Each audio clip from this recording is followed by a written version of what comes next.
ஒருத்தி ஒருவனை நினைத்து விட்டால் அந்த உறவுக்கு பெயர் என்ன? காதல்.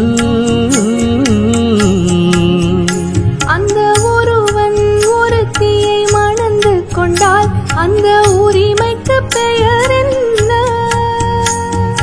குடும்பம். நினைத்தவன் அவளை மறந்துவிட்டால் அந்த நிலைமையின் முடிவென்ன? துயரம். பிரிந்தவர் மீண்டும் சேர்ந்து விட்டால் அங்கு பெண்மையின் நிலை என்ன? மௌனம். ஒருத்தி ஒருவனை நினைத்து விட்டால் அந்த உறவு